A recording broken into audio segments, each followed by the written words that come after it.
history of Los Angeles is the history of my life. I've worked with architects since 1936, that's 70 years. I'm an architectural photographer. I was a good photographer from day one.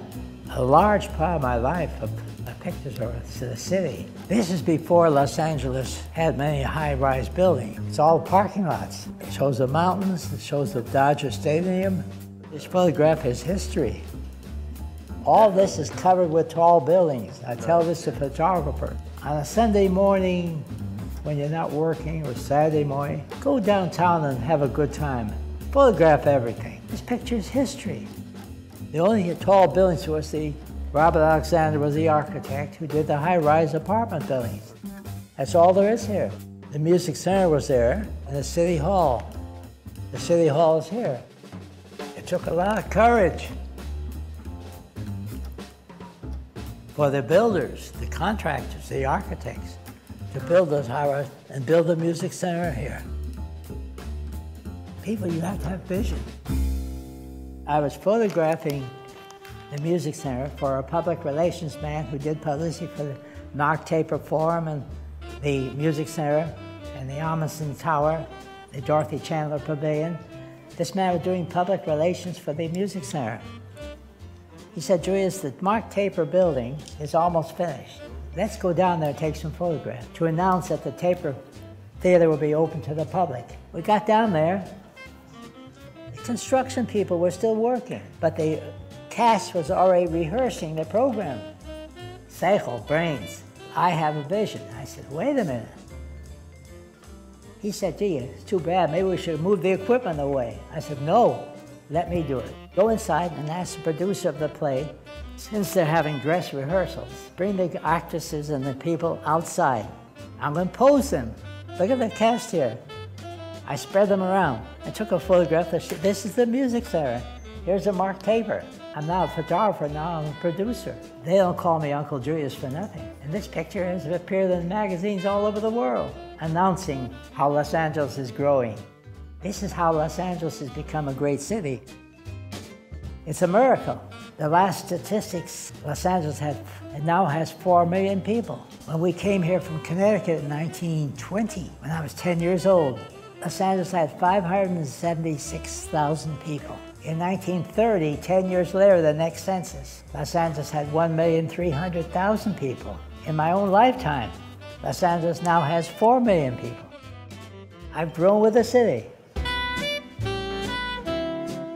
owners of the Century City property had a good man, public relations man, who had me photograph all the new buildings as they were constructed and built. This is an apartment house nearby, near Pico, south of Century City. The entrance to the hotel, to show what good design will achieve, and then show the interior of the hotel, the lobby. How much space they devoted. They could have had more hotel rooms, but they gave the land to the people to appreciate the inside or outside.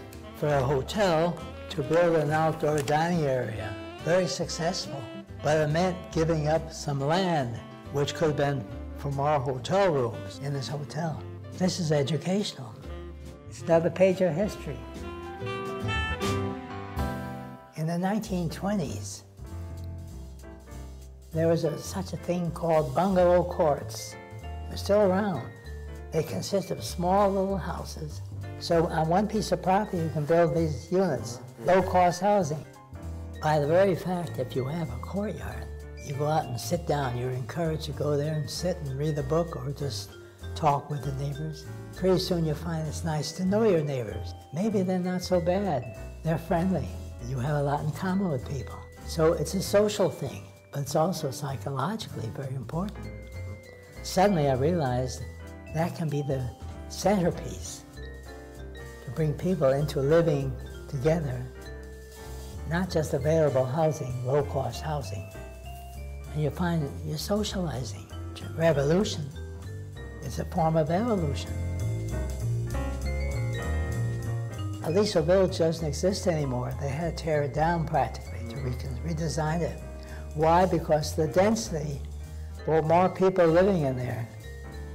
Aliso Village became contaminated by the desire of these developers who work for the city to build more units. This machine was going to go over the soil and plant trees around the houses.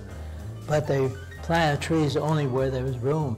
But they're secondary to the crowding of people into these units. Felt this is a menace. And when the architect saw this photograph, he said to me, "Why didn't you move that away?" I said, "No, I wanted to show it." But he was not interested in social structure as I was. I was always this way. My younger brother always called me a communist.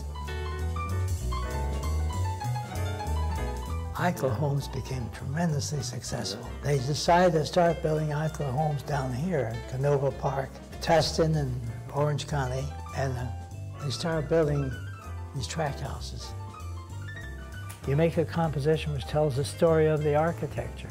I put a plant in the foreground, had to cut the land, bring the lawnmower out here, kill the bicycle. It's all planned.